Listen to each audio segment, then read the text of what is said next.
হনুমান মারুতি।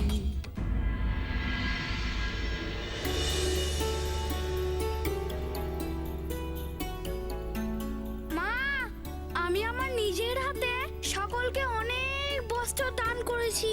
সবাই খুব আনন্দ পেয়েছে, আমিও খুব আনন্দ পেয়েছি।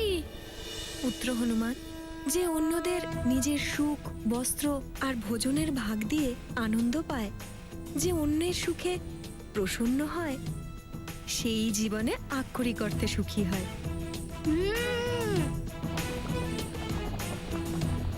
আমার পেট খিদে, বেশি লাফালাফি করো না। আমি খুব ভালো করে জানি হনুমানের খিদে পেয়েছে, কিন্তু মাও তো কিছু খায়নি। ওনার পুজো তো সমাপ্ত হতে দাও। মা, আমিও তোমার কাজে সাহায্য করব।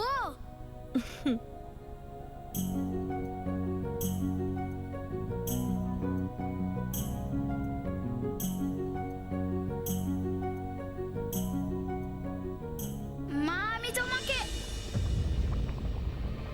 তোমার কখন ব্রত পূর্ণ হবে? ব্যাস, চন্দ্রদেবের দর্শন হওয়া মাত্রই ব্রত সম্পূর্ণ। মা, আমি এক্ষুনি দেখে আসছি চন্দ্রদেব উদিত হয়েছে কিনা।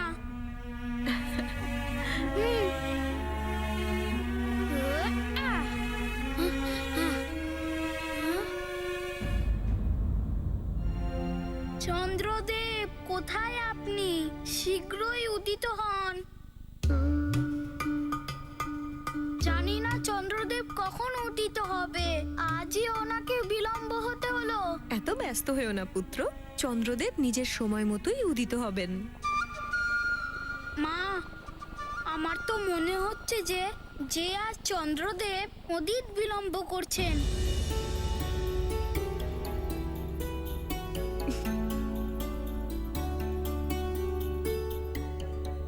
আচ্ছা আচ্ছা, হাত মুখ ধুয়ে নাও, একটু ভোজন করে নাও। না মা, আমিও পুজো দেখব, আর আমি নিজের হাতে তোমাকে আমি জল খাওয়াবো আর লাড্ডু খাওয়াবো, তারপর আমি খাবো। অঞ্জনা, পুজোর ডালা সজ্জিত করো। চন্দ্রদেব যে কোনো সময় উদিত হবেন। ঠিক আছে মা। ব্যাস, এক্ষুনি চন্দ্রদেব উদিত হবেন আর মায়ের পুজোও হয়ে যাবে। তারপরে হনুমান মায়ের সঙ্গে ভোজন করবে।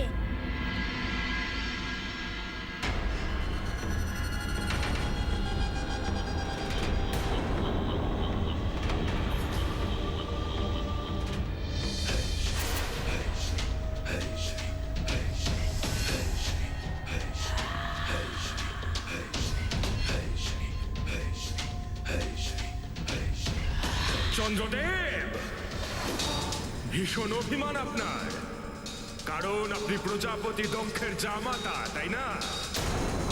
মহাদেবের মস্তকে অবস্থান করেন বলে অনেক অহংকার। এবার দেখবেন কিভাবে আমি আপনার এই অহংকারকে চূর্ণ বিচূর্ণ করি। দেব সভায় আমি আপনার উপর আংশিক দৃষ্টিপাত করেছিলাম, কিন্তু এবার আমি আপনার উপর পূর্ণ দৃষ্টিপাত নিক্ষেপ করব। এই নাও মা, ডালা সাজিয়ে দিয়েছি, দেখে নাও না, ঠিক আছে তো?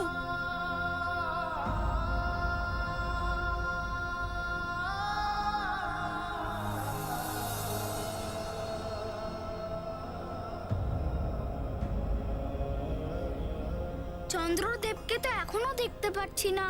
শীঘ্রই দর্শন দিন চন্দ্রদেব। কতক্ষণ মা না খেয়ে থাকবে? চন্দ্রদেব, আজ আপনি জানতে পারবেন যে শনির দৃষ্টি কাকে বলে আর দুর্দশাই বা কাকে বলে। সাবধান চন্দ্রদেব, এবার আমি আসছি।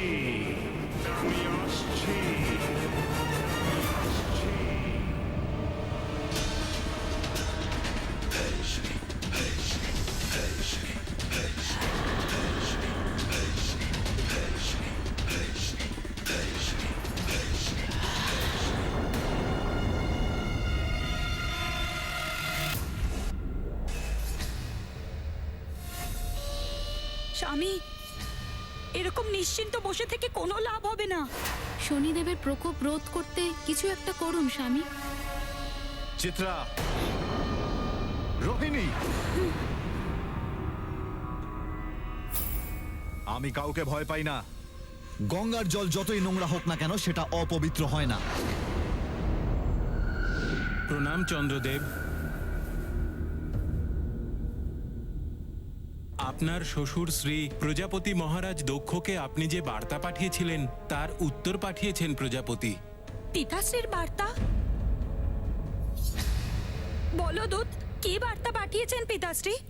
চন্দ্রদেব, মহারাজা দক্ষ বলেছেন যে আপনার আর শনিদেবের মধ্যে এই যে বিবাদ তার নিষ্পত্তি হওয়া সংসারের মঙ্গলের জন্য অত্যন্ত আবশ্যক, আর তার জন্যে আপনার নিজের বিবেকের কথা শোনা উচিত। আপনার উচিত হবে শনিদেবের কাছে গিয়ে ক্ষমা চেয়ে নেওয়া। আমি বিবেকহীন নই যে মহারাজ দক্ষ আমাকে বিবেকের পাঠ পড়াবেন ভাবছেন। আমি হলাম চন্দ্রদেব, আমি ক্ষমা চাইব শনিদেবের কাছে। যাও গিয়ে বলে দাও প্রজাপতি দক্ষকে যে আমার ওনার পরামর্শের কোনো প্রয়োজন নেই।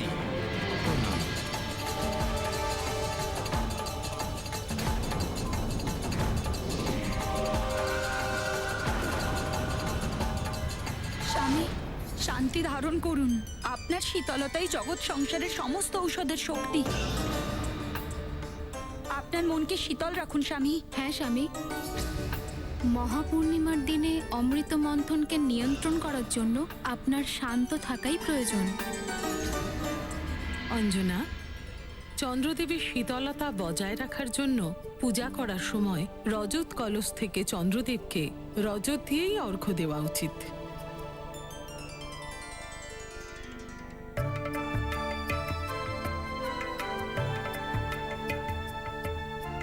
মহারানী, আমার ভীষণ ভালো লাগছে আপনাকে এরকম প্রসন্ন দেখে।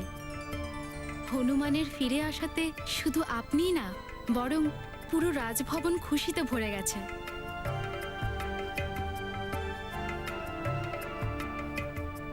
মঞ্জুরিকা, আমাদের হনুমান তো এরকমই, যেখানেই যায় সুগন্ধ ছড়িয়ে পড়ে।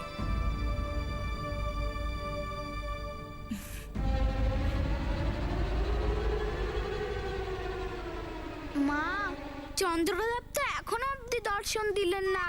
জানি না উনি কখন উদিত হবেন। নারায়ণ নারায়ণ।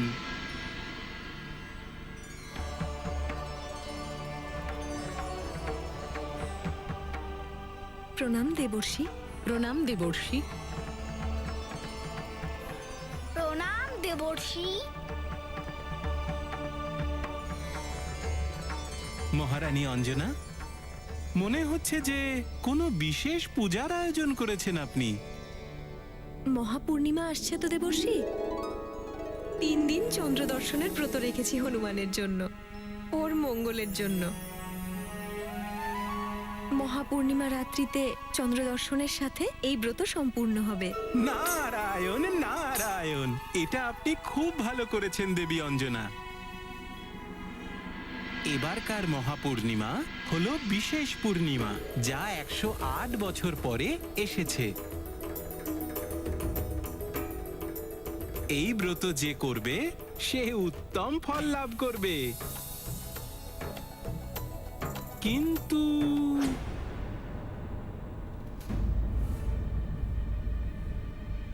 দেবর্ষি, আপনি বলতে বলতে থেমে গেলেন কেন? কোনো সমস্যা আছে নাকি? নারায়ণ নারায়ণ, সমস্যা তো নেই, কিন্তু সমস্যা আসতেও পারে। কারণ চাঁদের উপরে শনিদেবের দশা চলছে। শনিদেবের দৃষ্টির প্রভাব পড়তে চলেছে চন্দ্রদেবের উপর। স্বামী, আপনার ওপর শনিদেবের দৃষ্টি প্রকোপ কম করার জন্যই পিতাশ্রী চিন্তিত। তাই আপনাকে এই উপদেশ পিতাশ্রী দিয়েছেন। এটা কি ওনাকে শোভা দেয় রোহিণী, যে ওনার জামাই কারোর থেকে ক্ষমা চাইবে? রোহিণী, আমার কেউ কোনো ক্ষতি করতে পারবে না। শনির দশা বড়ই কষ্টদায়ক হয় স্বামী। বড় বড় দেবতারাও শনির দশায় পীড়িত হয়েছেন, কত রাজাই ভিখারি হয়ে গেছেন শনিদেবের এই বক্র দশার প্রভাবে।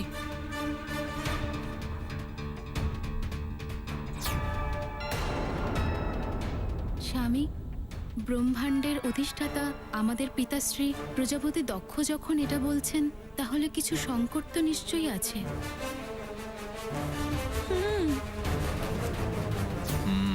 যদি বিষয়টা এরকমই হয় তবে সবার আগে আমায় দিব্য দৃষ্টি দিয়ে দেখতে হবে যে শনিদেব কোথায় আছেন আর কি করছেন উনি এখন।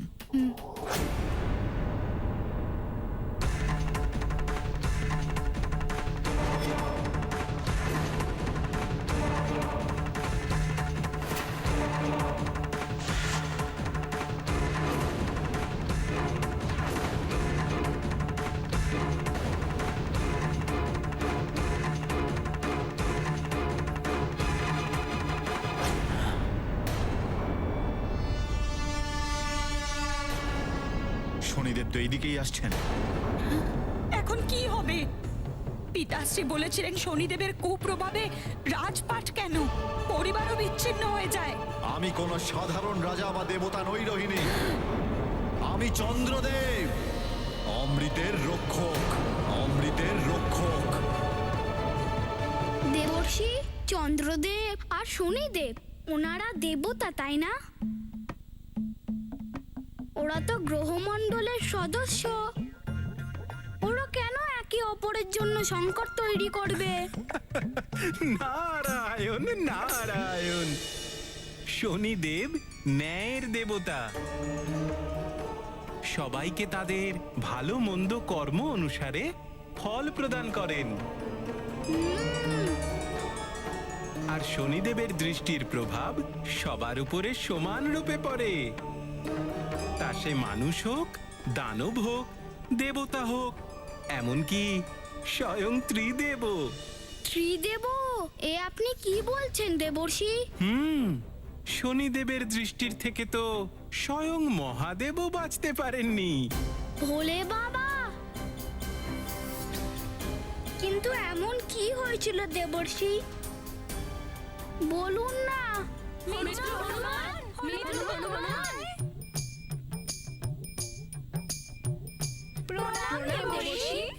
ভালো হয়েছে, তোমরা সবাই সঠিক সময় চলে এসেছো। এসো, বসো সবাই।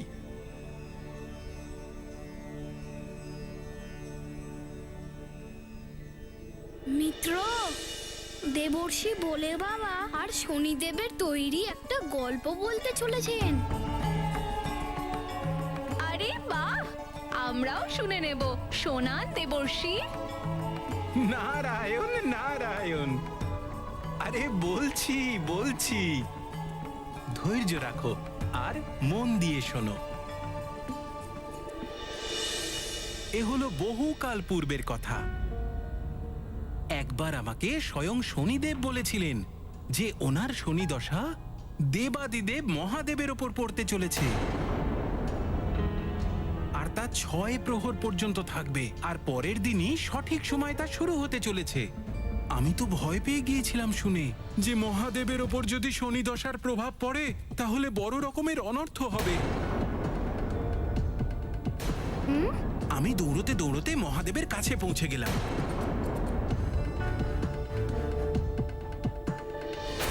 নারায়ণ নারায়ণ, প্রণাম মহাদেব, প্রণাম দেবী মহেশ্বরী। প্রণাম।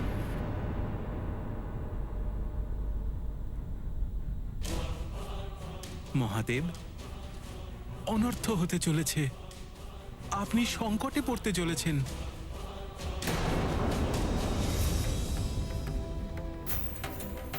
স্বামীর উপর সংকট? এ কি বলছেন দেবর্ষি? সত্যই বলছি দেবী, আমি এক্ষুনি জানতে পেরেই এখানে চলে এলাম। আপনার উপর 6 প্রহরের জন্য শনিদেবের দৃষ্টি পড়তে চলেছে। দেবর্ষি, শনিদেব আমার শিষ্য, ও তার গুরুদেবের অনিষ্ট করবে না। আপনার ভ্রম হয়েছে। প্রভু, আমাকে স্বয়ং শনিদেব বলেছেন এটা। সঠিক সময়ে শনি দশা তার প্রভাব ফেলবেই আপনার উপরে।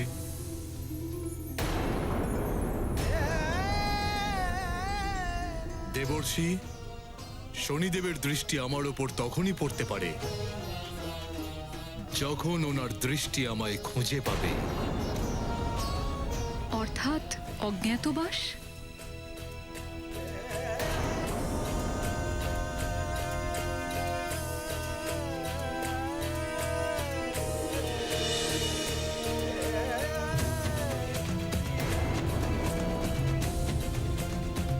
কিন্তু মহাদেব লুকোবেন কোথায়? অজ্ঞাতবাস।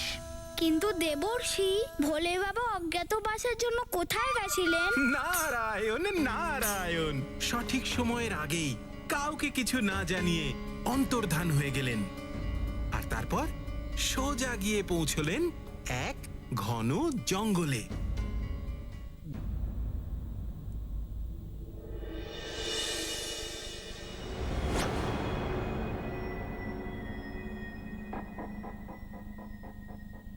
এই বন তো বেশ গভীর, কিন্তু শনিদেবের দৃষ্টি এখানেও আমার উপরে পড়তে পারে। আমাকে অন্য উপায় ভাবতে হবে।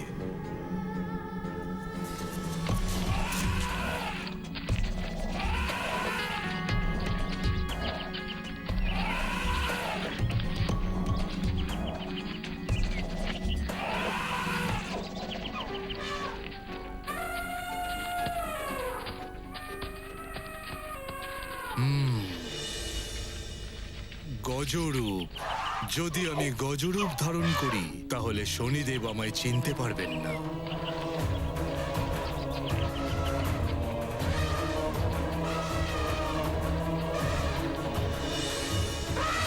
এর কি হলো? মহাদেব শেষ পর্যন্ত গজরূপ ধারণ করলেন। তারপরে কি হলো দেবর্ষি, তাড়াতাড়ি বলুন। নারায়ণ নারায়ণ, এদিকে তো তোমার ভোলে বাবা ঘন জঙ্গলে গিয়ে গজরূপ ধারণ করে নিলেন, ওদিকে শনিদেব কৈলাস ধামে পৌঁছে গেলেন।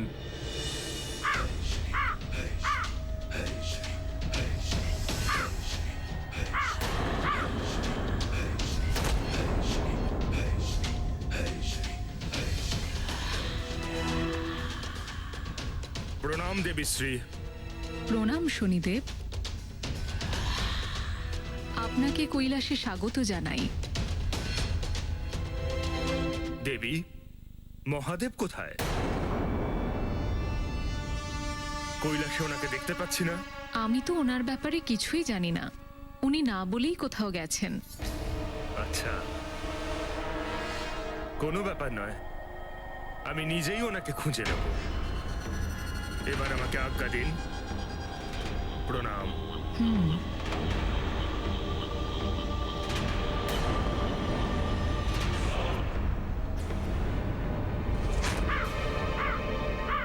শনিদেব যেন স্বামীকে খুঁজে না পান, কি জানি এবার কি হবে।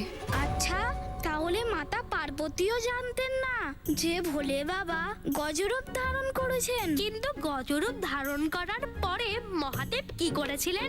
গজরূপ ধারণ করে মহাদেব গজবৃন্দে সম্মিলিত হয়ে গেলেন, কিন্তু কিছুক্ষণের মধ্যেই ওনার খুব খিদে পেয়ে গেল।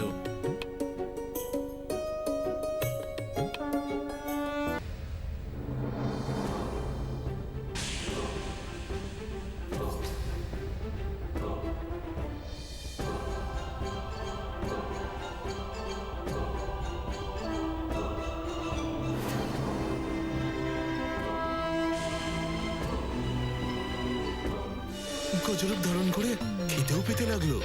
এবার কি করি আমি?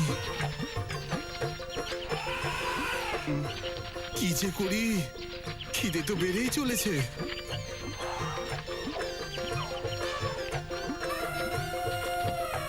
এটা আবার কোনো বন নাকি? এখানে তো ফলের একটিও বৃক্ষ নেই। ভয়ানক খিদে পাচ্ছে।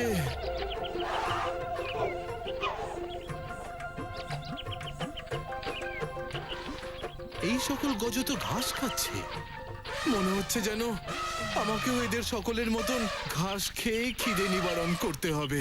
খিদেটাও বেড়েই চলেছে। মহাদেব, এই খেয়েই ক্ষুধা নিবারণ করো।